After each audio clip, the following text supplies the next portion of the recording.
ঠাকুরমা এবং স্বামীজির শ্রীচরণে প্রণাম নিবেদন করে এবং আজকের এই হসলার সাপ্তাহিক পটচক্রে উপস্থিত অনলাইন এবং অফলাইনে সকল ভক্তবৃন্দকে আমার সশ্রদ্ধ নমস্কার জানিয়ে আজকের আমরা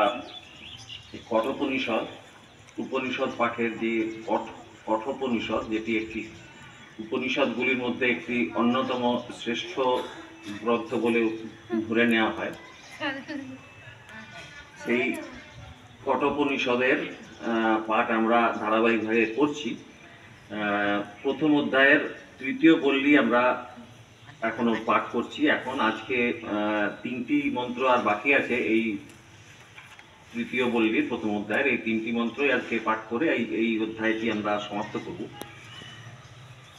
তো তার আগে শুরুতেই একটু বলে নিই, কঠোপনিষদ যেটি কি হচ্ছে যজুর্বেদ শাখার, কৃষ্ণ যজুর্বেদ শাখার অন্তর্গত এই কঠোপনিষদ, যেখানে যমরাজ এবং নচিকেতার মধ্যে যে কথোপকথন, যেটিকে মূলত গুরু শিষ্যের মধ্যে কথোপকথন হিসেবেও ধরে নেওয়া হয়, এবং সেখানে পরমাত্মার সাধন পদ্ধতি, পরমাত্মাকে পাওয়ার যে উপায়, তার যে স্বরূপ কি, সেইগুলি প্রাঞ্জলভাবে এই উপনিষদটিতে বর্ণনা করা হয়েছে। সেইটি আমরা এখন পড়ছি। এবারে প্রথমেই আমি শান্তি মন্ত্র দিয়ে শুরু করব। শান্তি মন্ত্র পরে আমরা মূল মন্ত্রে আসছি।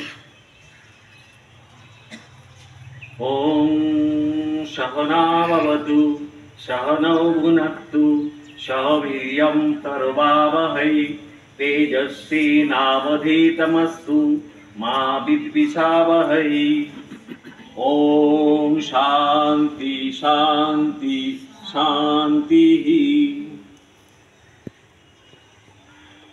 প্রথম অধ্যায় তৃতীয় বল্লী, যেখানে পরমাত্মার সম্বন্ধে, পরমাত্মার স্বরূপ সম্বন্ধে বাকি দুটি বল্লীতে বলা হয়েছে, কিন্তু পরমাত্মাকে সাধন পদ্ধতি, পরমাত্মার যে সাধন পদ্ধতি, কিভাবে পরমাত্মার কাছে পৌঁছানো যায় বা তাকে লাভ করার যে পথ, এই তৃতীয় বল্লীতে সেটি পরিষ্কারভাবে বলে দেওয়া আছে। তাতে প্রথমেই যে প্রথম দুটি মন্ত্রে আমরা পেয়েছি যে পরমাত্মা এবং জীবাত্মা, আমরা জানি আমাদের সকলেরই এই শরীরটিতে জীবাত্মার অবস্থান আছে, আমরা যদিও সেটি বুঝতে পারি না। সেটি এখানে পরিষ্কারভাবে বলে দিচ্ছেন যে এই যে জীবাত্মা এবং পরমাত্মা, আমরা অনেকেই ভাবি জীবাত্মা আর পরমাত্মার মধ্যে যে সূক্ষ্ম যে তফাৎটি আছে, সেইটি আমরা সবসময় বুঝে উঠি না। সেইটি এখানে আলাদাভাবে পরিষ্কারভাবে বুঝিয়ে দেওয়া আছে প্রতিটি মন্ত্রের মাধ্যমে, যে জীবাত্মা এবং পরমাত্মার যে আলাদা আলাদা স্বরূপ আছে সেইটি বলা হয়েছে এখানে। যে এখানে প্রথমেই বলেছেন যে মানব শরীর লাভ একটি দুর্লভ, এই মানব শরীর লাভ সহজে প্রাপ্ত হয় না। এখানে সেই জন্যই বলছেন যে মানব শরীরকে কাজে লাগাতে বলছে। মানব শরীর পরমাত্মার লাভের সাধন পদ্ধতি, কিভাবে পরমাত্মাকে লাভ করব, সেটি মূল লক্ষ্য হওয়া উচিত, এবং সেই লক্ষ্যকে সামনে রেখেই তাকে সাধনার যে পথ কিভাবে করব আমরা, তাকে জেনে সেই পথ কিভাবে হবে সেইগুলি বলা হচ্ছে। এবং তারপরে 3 নম্বর থেকে 9 নম্বর মন্ত্রে একদম সুন্দরভাবে মানব শরীরকে রথ এবং রথী দিয়ে, তার উপমা দিয়ে সুন্দরভাবে বুঝিয়ে দেওয়া আছে।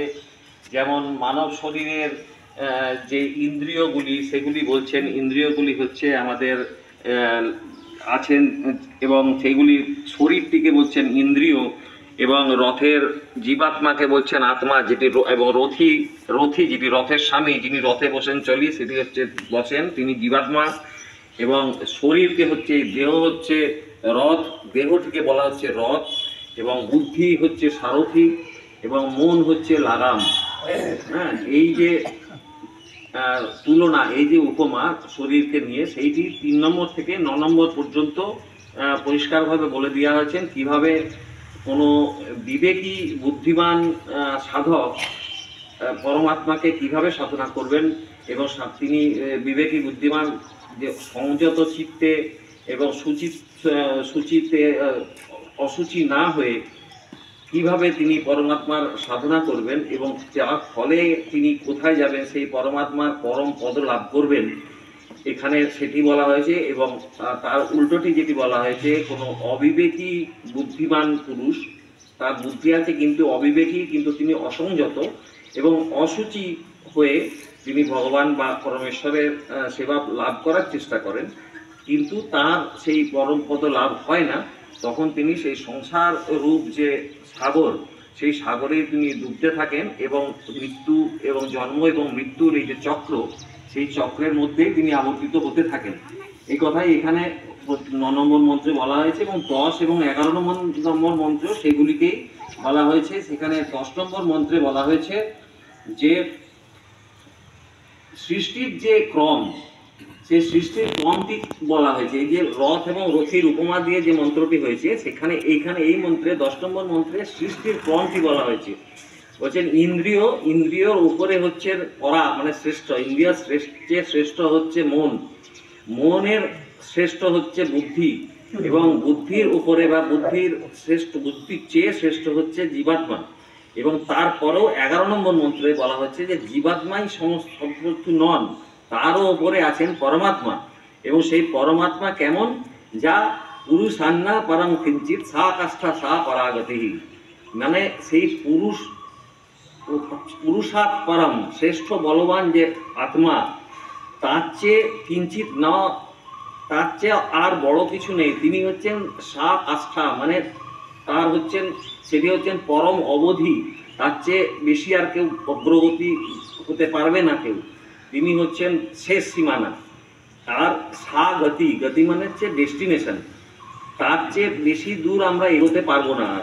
ওই ডেস্টিনেশন, ওইটি আমাদের পরম যে পাওয়ার, সেটি হচ্ছে এই গতি, তার ওইটাই গতি, পরম গতি, সেই কথাই বলছেন আর কি।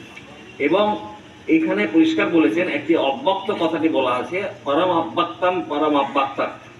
এই অব্যক্ত কথাটির মধ্যে বোঝানো আছে যে জীবাত্মা এবং পরমাত্মার মধ্যে মায়ারূপী একটি মায়া অবস্থান করছে, যেখানে ত্রিগুণময়ী দৈবী মায়ার কথা বলেছেন, যেটিকে অব্যক্ত বলা হয়েছে। এবং সেই মায়া জীবাত্মা এবং পরমাত্মার মাঝে একটি আবরণ স্বরূপ।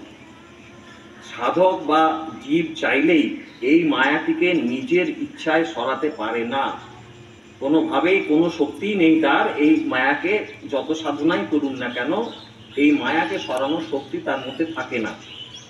এই মায়াকে সরানোর শক্তি একমাত্র পরমাত্মারই আছে, এবং পরমাত্মা তখনই এই মায়াকে সরাবেন যখন তিনি সাধকের উপরে বা জীবের উপর কৃপা করবেন। যতক্ষণ না পরমাত্মার কৃপা হচ্ছে, ততক্ষণ কেউই এই মায়া শক্তিকে সরাতে পারবে না। এখানেই অব্যক্তার কথাটাই পরিষ্কারভাবে বলা হয়েছে। আর তারপরে এইটি আবার পরিষ্কার আরো সুন্দরভাবে ব্যাখ্যা করা হয়েছে, যেটিতে এই যে অন্তর্যামী, যে তিনি পরমাত্মা, সকল জীবাত্মা যে সকল পুরুষের পরব্রহ্ম, যে অন্তর্যামী, এবং তাকে বোঝার জন্য সূক্ষ্ম বুদ্ধির দরকার হয়। সেই সূক্ষ্ম বুদ্ধি যাদের আছে তারাই কেবলমাত্র এই পরমাত্মার অধিকার লাভের অধিকারী হন। তারপরে আবার এই মানুষের কিভাবে করতে হবে সেই কথা বলেছে।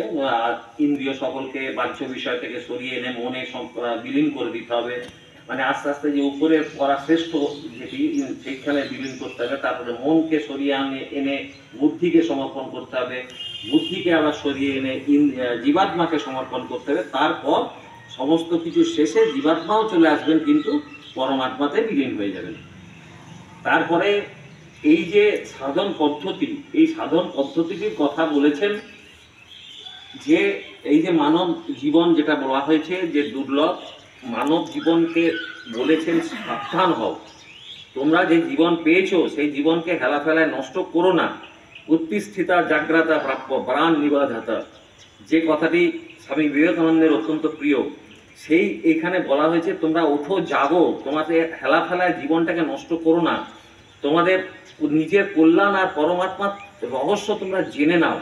তোমরা এখনো মানে নিদ্রায় আছো, অজ্ঞানের নিদ্রায় আছো এখনো, সেই অজ্ঞানতার থেকে উঠো, এই কথা এখানে বলেছেন। এবং আবারও বলেছেন, সাবধান করে দিয়েছেন সাধককে যে কিন্তু এটি যথেষ্ট কঠিন, ভীষণ দুর্গম, ভীষণ দুস্তর। কেন? তার সাথে তুলনা করেছেন একটি খুরের সাথে। খুরের উপরে যদি কেউ, খুরের উপরে যে ধার থাকে তার উপর দিয়ে যদি কেউ পদচালনা করতে চায়, সেটি যেমন দুর্গম হবে, এখানেও সেই কথাই বলেছেন, খুরাস্য ধারা নিশিতা দূরত্বয়া দুর্গম কতস্তৎ কবয় বদন্তি। একথা পণ্ডিতেরা বলেছেন, সেই কথাই বলছেন যে ধ্রুব তত্ত্বজ্ঞানের যে পথ সেটি অত্যন্ত দুর্গম এবং দুস্তর। তারপরে ব্রহ্মপ্রাপ্তির পথ এখানে আসছেন। এবারে আমরা আজকে সেটি শুরু করব যে কেন দুস্তর, কেন দুর্গম, সেই কথাটি এখানে বলছেন পরিষ্কারভাবে। ব্রহ্মর যে স্বরূপটি, তিনি কেমন, সেই কথাটি এখানে পরিষ্কারভাবে বলেছেন। এইটি অ্যাকচুয়ালি এই অধ্যায়ের মানে এই বললির শেষ মন্ত্র, কিন্তু বাকি দুটি মন্ত্রে যাতে আখ্যান আছে সেগুলি আজকে আমরা করব।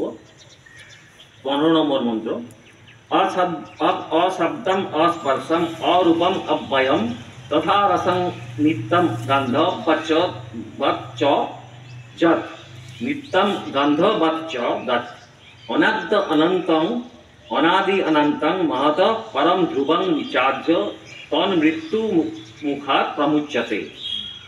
অশব্দম অস্পর্শম অরূপম অব্যয়ম তথা অরসং নিত্যম অগন্ধবচ্চ অনাদি অনন্তম মহত পরম ধ্রুবম নিচার্য তন মৃত্যু মুখাৎ প্রমুচ্যতে।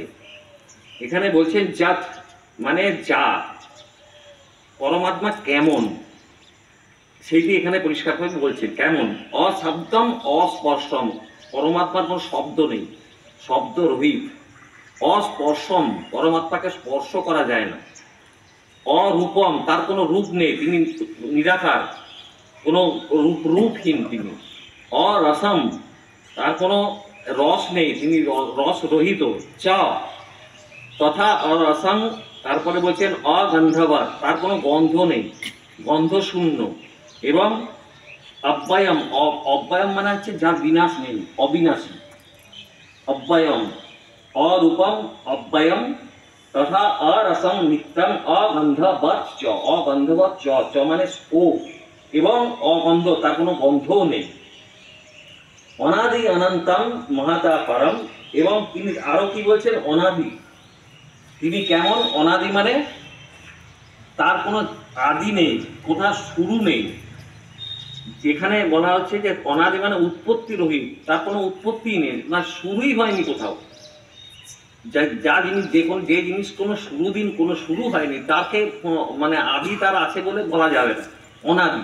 এবং তারপরে অনন্তম, কারণান্তর না থাকায় যার কোনো লয় হয় না, বিনাশ হয় না, সেটাই বলছেন। সুতরাং তিনি অন্তবিহীন। তারপরে বলছেন মহাতা, মহাতা পরম ধ্রুবম, মহাতা হচ্ছে মহাতা পরম মানে মহান আত্মার থেকেও শ্রেষ্ঠ। মহাত্মাকে আমরা বলি কি? জীবাত্মা। সেই জীবাত্মার থেকেও শ্রেষ্ঠ এই মহাতা পরম। মানে আমরা যদি হিরণ্যগর্ভের উপাধি, যে বুদ্ধাক্ষ থেকে মহত্তত্ত্ব থেকে যদি আমরা ধরে নিয়ে, আগে মন্ত্রে বলা ছিল মহত্তত্ত্বটা কি, তো সেইখানে এখানে বলা হচ্ছে যে হিরণ্যগর্ভের কথা বলছেন এই জীবাত্মাকে, তো সেটি বলছেন। তারপরে বলছেন যে ধ্রুবম, সর্বদা, তিনি সর্বদা সত্য, কনস্ট্যান্ট যেটাকে বলা হয় ধ্রুবম।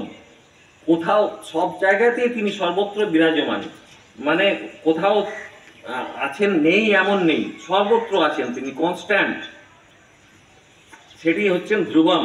তথা তার সেই পরমাত্মাকে নিচার্য মানে জেনে, আমরা যখন জানবো, সেই পরমাত্মাকে জানবো, মৃত্যু মুখা প্রমুচ্যতে, আমরা মৃত্যুর মুখ থেকে চিরকালের জন্য মুক্ত হব।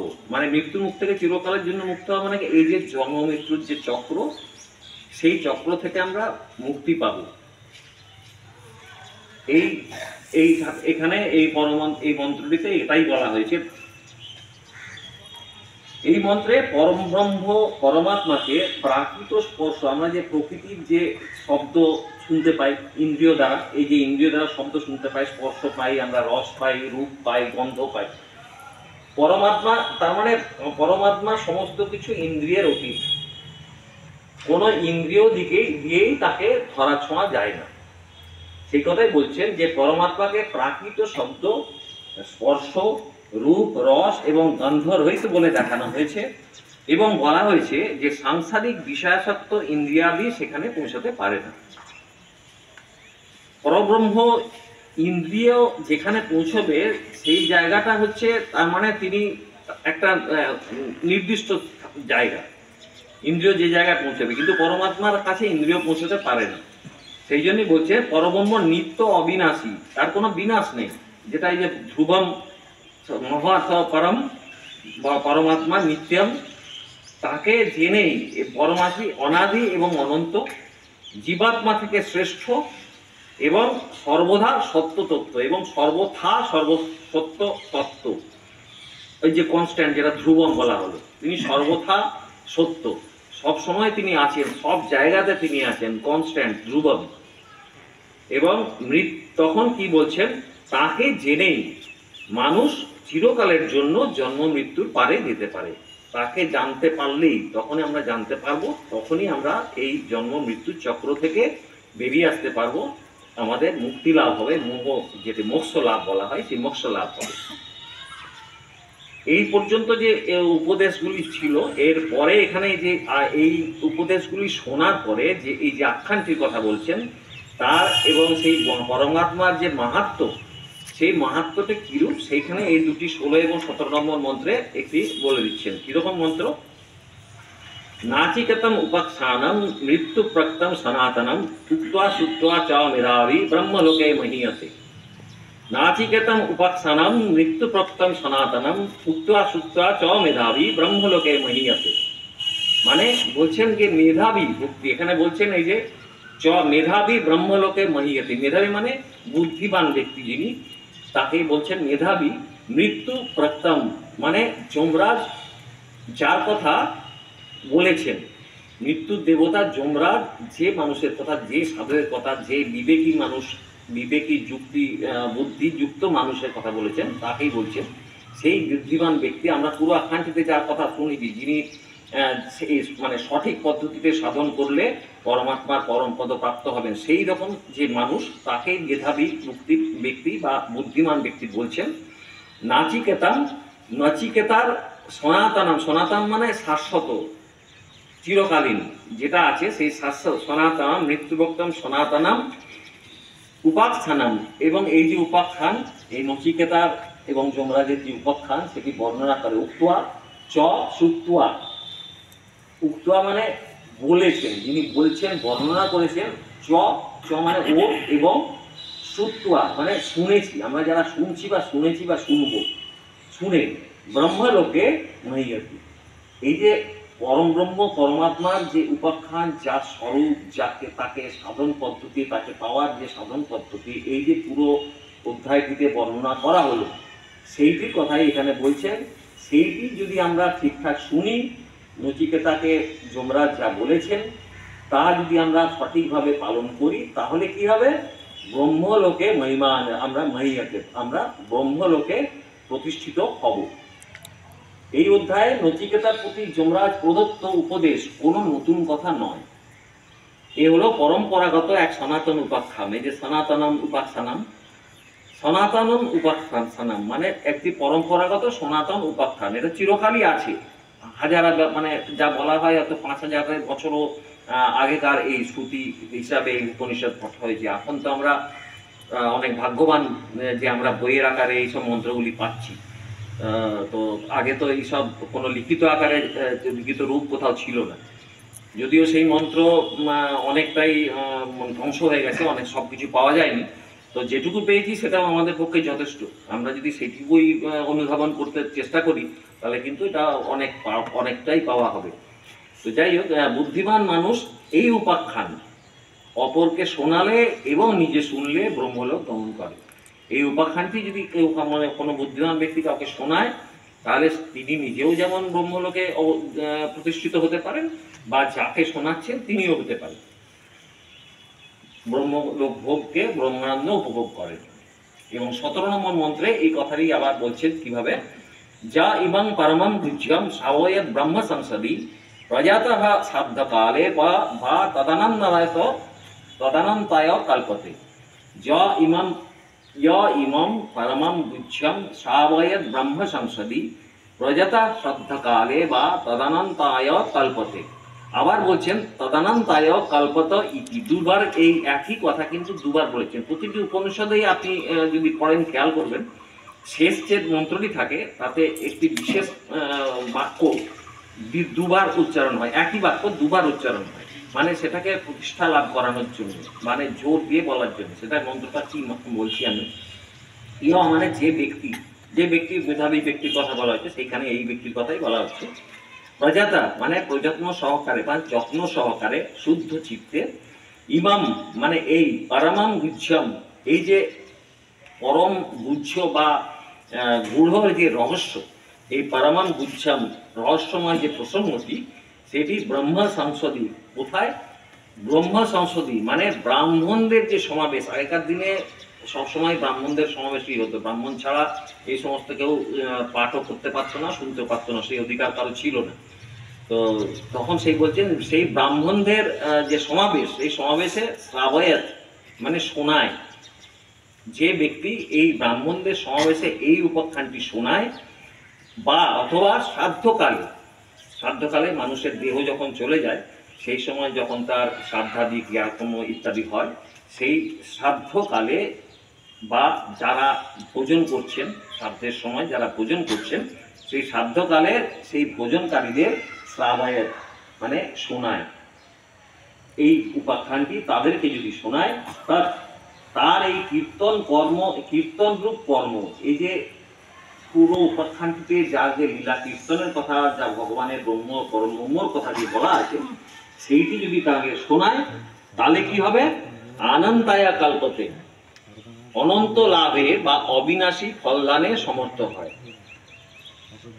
যার যে ফলের কোনো বিনাশ নেই, সেই অবিনাশী ফলদান অনন্তম, যার শেষ নেই, অসীম, সেই অনন্তত্ব লাভ, অসীমত্ব লাভ, যেটা মানে হচ্ছে সেটা ব্রহ্মের, পরম ব্রহ্মের পরম পদ লাভ।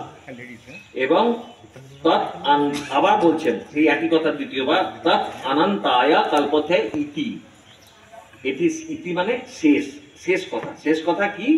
তৎ অনন্তায়া কল্পতে, তিনি আবার বলছেন যে সে অনন্ত, অনন্তত্ব লাভ করে এবং অবিনাশী হয়, এটি হচ্ছে শেষ কথা ইতি। ব্যাখ্যা হচ্ছে যে ব্যক্তি শুচি শুদ্ধ চিত্তে যত্ন সহকারে এই পরম রহস্যময় প্রসঙ্গের তত্ত্ব বিশ্লেষণ পূর্বক ভগবত প্রেমী শুদ্ধ বুদ্ধি ব্রাহ্মণদের সমাবেশে কীর্তন করে, মানে বর্ণনা করে, যেটা বলা হলো এখানে এই পুরো উপাখ্যানটি, অথবা শ্রাদ্ধকালে ভোজনরত ব্রাহ্মণদের শোনায়, তার ওই কীর্তন রূপ শুভকর্ম অনন্তকার হয়।